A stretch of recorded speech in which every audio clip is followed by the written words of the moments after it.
Good morning. I apologise for my voice. I've been struck down with the man flu, although somebody has told me that I sound like Stephen Graham. So as a Scouser, I'm very delighted with that this morning. So please do bear with me. Brian Johnson is an American investor and biohacker who invests around 1.4 million into a Project Blueprint every year. Project Blueprint is a data-driven, highly disciplined lifestyle aimed at reversing his aging process. In fact, at different times throughout this journey, he's called this project Don't Die. He feels it's his life goal and purpose to have a blueprint for how people can live longer. So he is 47 in that photo you can see on the screen, but his biological age is the age of a 37-year-old. So let me give you a peek into his daily regime. So he wakes up between sort of 4:30 and 6 a.m, sort of naturally every morning. The first thing he will do is a temperature check, blood tests to see how his body performing.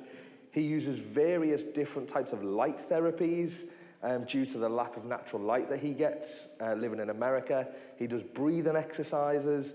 He doesn't talk to his son for the first 3 hours of his day, and then takes his first 60 of 104 supplements every day.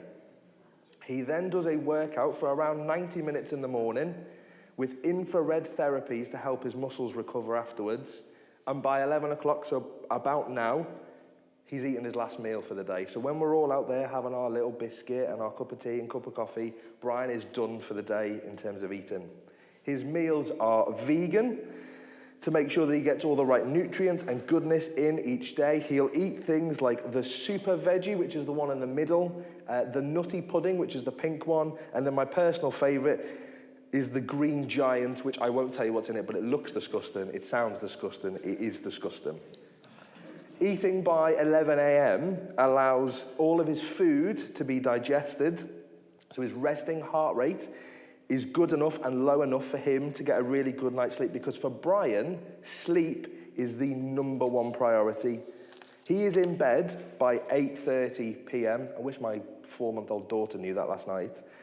He sleeps in a temperature-controlled room with a temperature-controlled mattress, fully blacked out, so not just curtains, the whole room is completely blacked out, and he has blue light blocking glasses.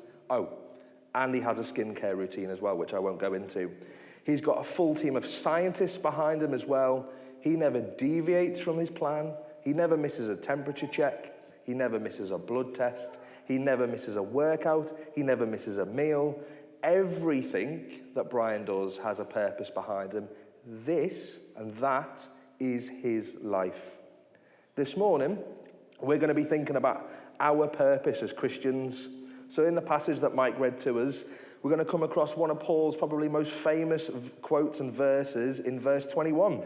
You probably all know it. To live is Christ, to die is gain, which can be like a dose of adrenaline shoved straight into your soul. And I've found that for me over the years as a Christian, verse 21's popped out as like a bit of a focus verse, but then I miss everything else that Paul says around it. But before we dive in, let me recap, because I'm very slowly going through Philippians as a bit of a series. The last time I preached was in August, and we've definitely all slept since then. So let's have a look at the layers that have gone before, because we're going to build on them today. So last time we looked at these 4 things. Why love? Our love in this church is to be a self-sacrificial love. It's I am prepared to be inconvenienced for everyone in this room. We looked at how much do you love, hold in your heart, and long for those people around you in this building. Why pray? If we love someone in this church, then we'll pray for them. But we ought to be vulnerable to truly tell people how we are getting on in life, both physically and spiritually. Are you really willing to tell people how you're really doing? And then if we tell people then how we're really doing, then we should pray for them. Why me? In your difficult moments, and we have had a few of them in this church, you can encourage everybody else in this room and the non-Christians that you meet day to day by how we react to certain situations. Together, as a church, we should support those in difficult times, because one person being vulnerable and one person stepping up to be there for them can have an impact for all eternity. And then finally, why it matters. Our prayers for each other, our acts of love for each other, through the good and the difficult times can shape somebody's life, but not just this life. It can have ripple effects for all eternity. So, with all of that in mind and those layers there, let's dive in and see how in many ways they are what it means to live for Christ. I'm sure many of you at the start of this year have decided that you're going to do a New Year's resolution. Hands up if you've done a New Year's resolution.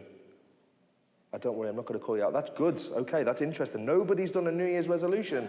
Not even, nothing? No. Wow.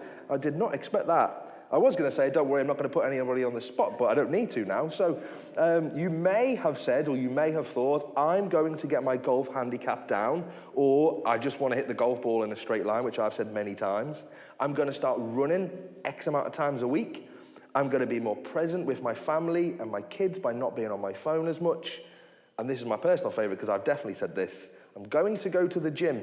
I'll do it this year, unlike last year and the year before and the year before that. The one thing about New Year's resolutions is that they can change every year. Some may stay the same. They may make it from one list to another, but it's never exactly the same list. And the other thing you may find with New Year's resolutions is that you fail. I know I definitely have, and you can't follow through with them. However, when done well, they can give you a purpose for the year ahead, but also for each day, each month, and each week. I do wonder what people in Paul's day would have made of us and our New Year's resolutions. So in the time that the book of Philippians was written, a person was not fully functioning until they had a purpose. That's what's so striking about verse 20. You see, Paul talks about eagerly expect and hope that he will not be ashamed. This is Paul's purpose in life. It's not just a phase or a New Year's resolution that Paul said, if he was to be ashamed and turn his back on God, then he's completely thrown away his purpose. What makes this even more remarkable is the context for Paul. So right now in the book of Philippians, Paul's in jail. He's got no certainty that he's going to come out alive. Paul wants his life and everything in his body right up until the moment that he dies to be all about Jesus. Paul isn't hoping to use this opportunity to maybe behave well and get released. No, Paul sees this as a divinely appointed opportunity to preach the gospel and show the love of Jesus on his way through to heaven. This is why he can say, to live is Christ, to die is gain.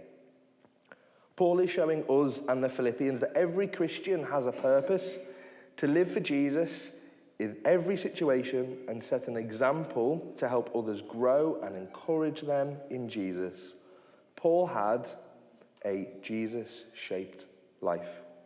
So, how can we apply what Paul wrote about hundreds, if not 1,000 years ago?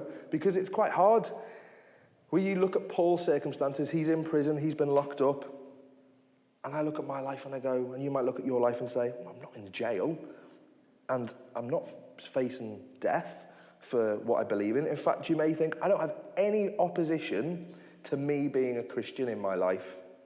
You can wrestle with that and think, is that good, is that bad? And my purpose here is not to guilt trip people as to whether that's a good thing or a bad thing, or discourage or encourage anybody or trip anybody up. There is someone in the Bible, though, who I found that I relate to, and I think that we can relate to as well, and his name is Daniel. When I look and compare my life to Daniel, I see quite a few similarities. He had a house, he had a job, he had good food, he was well liked by his colleagues, he had a good life. He lived in a society that did not share his beliefs. However, he didn't face people attacking him for his faith every day. He didn't have to go into hiding. He didn't face the threat of being killed. But one day that all changed. The minority who didn't like him decided to do something about not liking him. That minority were the same high-ranking officials that he worked with, so they were his peers. But they found no fault in the work that he did. The only way that they could get at him was through his faith. They knew he was consistent and he wouldn't compromise that faith. So they decided to persuade the king to pass a law for just 30 days, so just for 1 month, that anyone who prays to another god should be killed. Daniel heard this law had been passed. What did he do? It's total opposite of what I would have done. He went home, he opened up his windows, and he prayed. It took the officials less than 24 hours to catch Daniel in the act, as they would have called it. He could easily have avoided being caught if he just closed his window. I definitely would have done that. Closed his window every day for 30 days, prayed in secret, and he would have been fine. But Daniel stuck to his purpose of worshipping God. He was nothing without God. His life was shaped by God. This was Daniel's to live is Christ, to die is gain moment. Daniel shows us what a Jesus-shaped life looks like. He was consistent in the quiet, ordinary, mundane days that meant when the pressure arrived, he didn't need to change anything. He just kept doing what he'd always done. Now, our world is different to the one that Daniel was in, but it's also not that different. You see, to live as Christ should touch every single part of our life and the consistency of our lives. You see, to live as Christ can lead us into situations that are not comfortable and can lead us to a bit of a crossroads. The consistency of our lives in the good times will equip us to do whatever we can for Jesus in the tough times and through the tough times. That is our challenge. If we have a Jesus-shaped life in the good times, then we'll be ready to stand for him in the hard times. This is why Paul can say to live is Christ. But when your life is sort of shaped by Jesus, it can create a bit of a tension. A Jesus-shaped life leads to a Jesus-shaped dilemma, and that's exactly what Paul wrestles with next and where we'll look to now. Every week, there's a dilemma that enters our household, that gets into our household without fail. A face gets screwed up, a pair of eyes stare blankly into the distance, the other face looks a bit more quizzical, and the silence, if possible, becomes louder and louder. Eventually, the answer to the dilemma and the question comes back. Fajitas? Welcome to the Halpin household when Jade asks me what we want for meals this week. I have a blank canvas, but sadly my brain in that moment decides to go blank and make me sound like Ross off Friends. In verses 23 to 26, we've now come across Paul's great dilemma. This should challenge us no matter what stage of life we are at. Paul's dilemma is that he wants to be with Jesus, as that will be far better than what he's currently in. At the same time, he wants to remain where he is and be with the Philippians, as that would be fruitful labor. I don't know about you, but I've always wondered what on earth does fruitful labor mean and how does that apply to us when you're in jail and in our lives? But the answer lies in verses 24 and 25. It is necessary for you that I remain in the body. Convinced of this, I know that I will remain and I will continue with all of you, and this is the key bit, for your progress and joy in the faith. Fruitful labor for Paul is seeing the Philippian church grow in their faith for Jesus.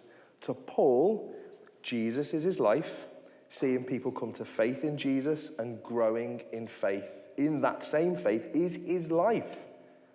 It's not just about seeing it in other people. Paul then wants to deepen his understanding and experience of Jesus on top of that too. Jesus is life, and life is Jesus to Paul. And he says this multiple times throughout his letters, and there'll be some examples on the screen. Later on in this letter, he says, "What is more, I consider everything a loss because of the surpassing worth of knowing Christ Jesus my Lord, for whose sake I've lost all things. I consider them garbage that I may gain Christ." In the book of Galatians, probably one of his, again, more famous, injected into my soul, adrenaline verses, I have been crucified with Christ, and I no longer live, but Christ lives in me. The life I now live in the body, I live by faith in the Son of God who loved me and gave himself for me. And then finally in Colossians 3, it says, when Christ, who is your life, appears, then you also will appear with him in glory. All these statements can only mean that Paul's relationship with Jesus was so close that his entire existence was built, sustained, and focused around Jesus. Paul's fruitful labor to the Philippians is to live an example of Jesus. He wants to see them grow in their faith and have joy in the gospel. He wants Jesus to be their life. Great. Thanks, Josh. How on earth does that apply to me? Because we are all, when we look around the room, different stages of life and different stages of the faith. And it can be quite a challenge. So let me kind of split us, and you will find where you apply. I'm not going to tell you where you apply, but you will find it. For those young in the faith, if you've not been a Christian very long, you may look around the room and think, how on earth do I bring joy and help more mature believers grow in their faith? They know everything. Get involved. There's nothing more encouraging to those older in the faith than when you get involved and serve in the life of the church and share the love of Jesus, both in here and out there. Bring your enthusiasm and hunger to understand more of God to the table. Ask questions and be willing to learn. Now, it could be quite easy for me to say, and then the older in the faith, but no, there's another category. The people in the middle of faith. For those who have been Christians a while, but are not yet old in the faith, or potentially life, continue to use your gifts to encourage those both older and younger in the faith. How can you develop somebody younger in the faith who may have similar gifts to you? Who can you mentor? Who can you pull alongside and say, I'm here for you, I'm going to help you? Who could you spend time with who is older in the faith and they could help develop your gifts further? Who can you draw alongside and say, I want to spend more time with you because you've got such great wisdom in God? And for those older in the faith, for those who have been Christians for a long time, and your definition of long time I'll leave to you, you may echo what Paul says here and say, to die is gain. But you may miss, and you will miss, to live as Christ. You're still here. God has not called you home yet. Don't drift into eternity, please. As somebody who might fit into one of those other two categories, please don't drift into eternity. Look around this room. There are people who are younger in their faith who need your wisdom and guidance in their walk with Jesus. But not only that, are you willing to learn from somebody who is younger in the faith than you? There could be somebody in here who could reignite your passion for Jesus. And in John 6, we see this, but it can quite easily be missed. So in John chapter 6, we see Jesus perform a miracle that impacts about 5,000 men and however many women and children after. But Jesus in this, and I'll do a quick synopsis for you, asked the disciples, where can we get food for all of these hungry people? Philip and Peter, who have been at Jesus' side and seen countless miracles, both give an answer, but they're both riddled with doubt. Philip says, well, it would take about half a year's wages worth of food to feed all these people. And Peter says, how far will 5 loaves and 2 fish go? In this moment, their life experience causes them to focus on the problem and the limitations of their circumstances rather than focusing on who's asking the question. In the midst of all of this, in Jesus' question, we see a young boy. We never meet him again. We don't know anything about him. He could be the same age as some of the children that we have in junior church. And he has his lunchbox, 5 loaves, 2 fish. And do you know what he does? Gives it to Jesus, and he trusts Jesus to do something with it. And Jesus really did something with it, didn't he? He fed 5,000 people minimum with 12 baskets left over. The young boy's willingness to trust Jesus had ripple effects for every person in there, because in the Bible it says that the people were more convinced of who Jesus was by that miracle. And who helped facilitate that miracle? Who helped it happen? The young boy. So are we, and this is not just for older in the faith, But are we, as a group, as a bunch of Christians, willing to learn from each other around this room? Anyone, and this is so important, anyone can encourage, no matter what stage of life they are at. And I'll give you an example. So at home, my eldest daughter, she loves to sing praises to Jesus. And sometimes I'll wake up in the morning and it'll be really early. And the last thing I want to do is stand there and pretend to play a guitar and hit a drumstick or whatever. But you know what? I look at her and it brings her so much joy to sing praises to Jesus. She sings with so much gusto and at the top of her voice. And for me, when I step back and remove my circumstances, I look at it and go, she really loves it. So should I. And she's taught me so much about worship, more than I've ever had in my entire life, and she's only 3. Paul has shown us a dilemma. He's shown us his dilemma and our dilemma. But thankfully, he doesn't just leave us with a dilemma. He then gives us a purpose in the rest of the verses. So in the last part of the chapter, verses 27 to 30. Now, earlier on, I'm guessing this might be the reason why nobody has done any New Year's resolutions this year, because they don't happen, they don't get completed. So if you ask Google, what are the top reasons for giving up? There's loads of reasons. You go too hard and too fast at your resolution and you burn out. You set the most unrealistic goal. Personal experience, I once said I want to run 2 marathons in a year. I've never run a marathon. I've never run more than 5 miles. So that's definitely one where I set too high. You try to change everything all at once.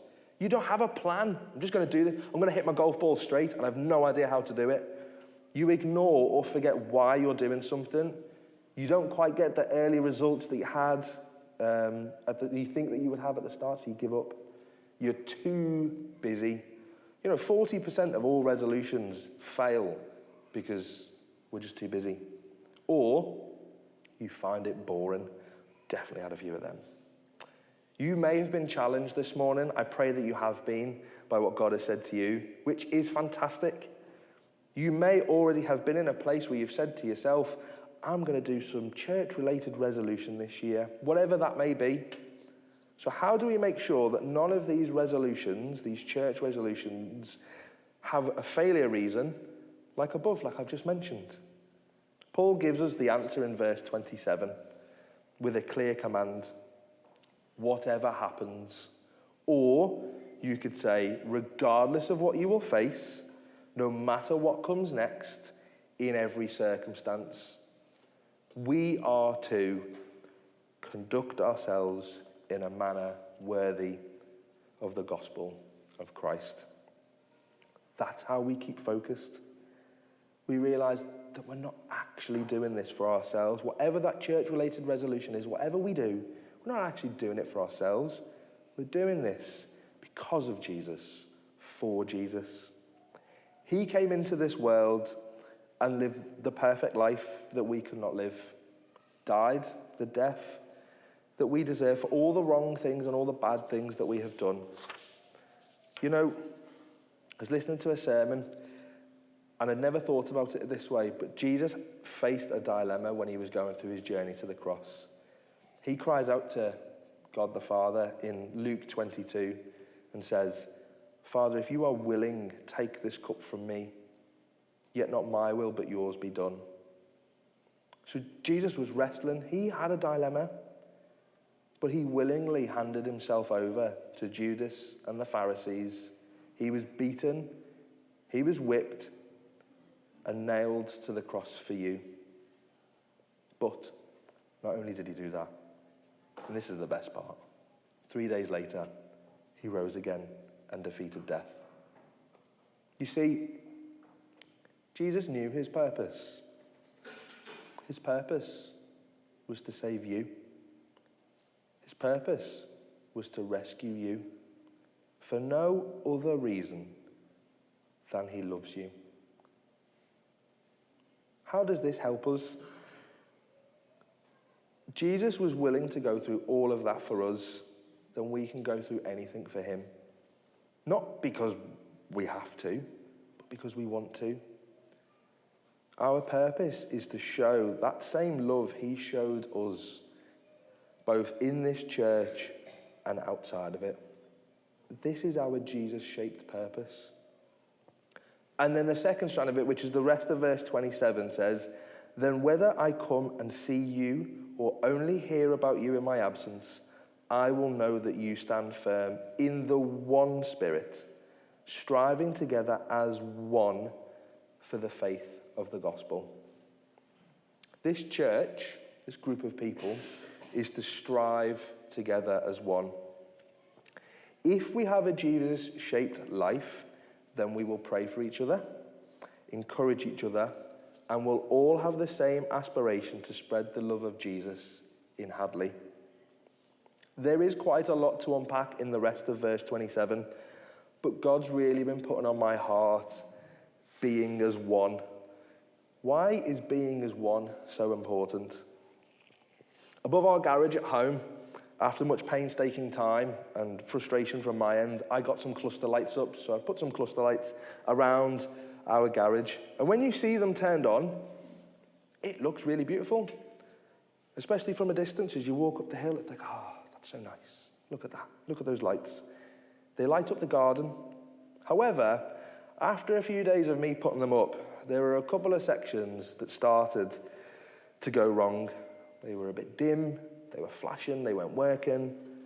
The rest of the cluster lights shone, but it wasn't as bright as it should have been.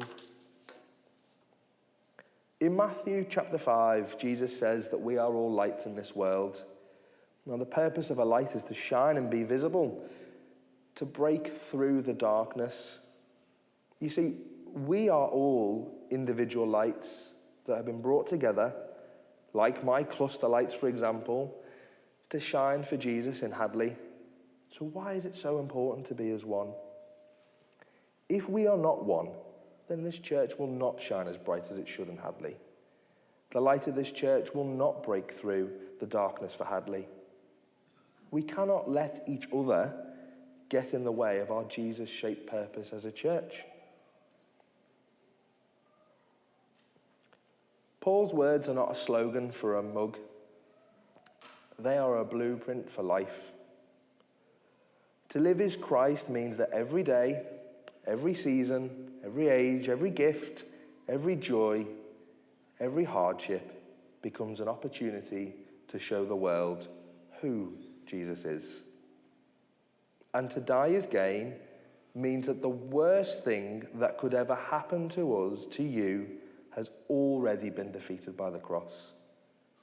And we know that death is not the end, and we will be with Jesus, which is better by far.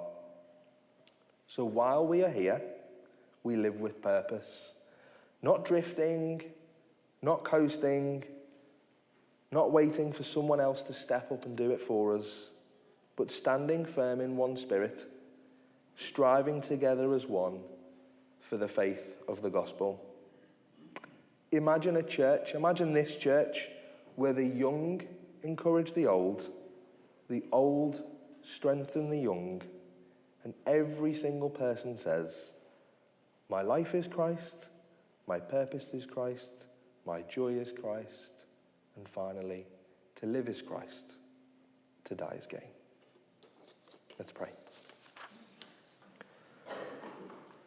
Father, I want to thank you that you love us. And when I say us, I mean every single person in this room. No matter the background, no matter what's happened this morning or last night or over the years, you love every single person. And you showed that to us when your son died on the cross for us, simply because he loved us.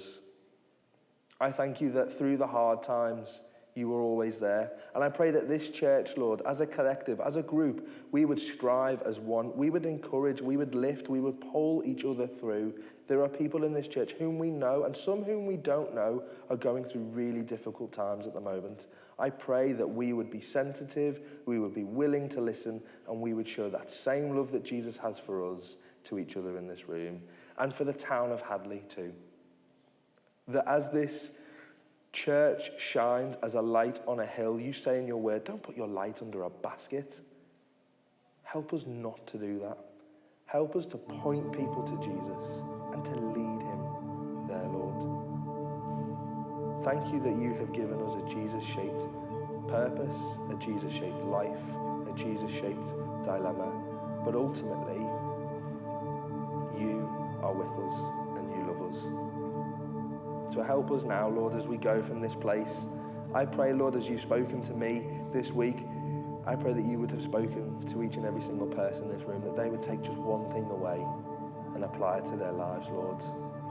So, Father, I thank you for what you've done. Thank you for your Son, and bless us as we go about our day, Lord. Amen.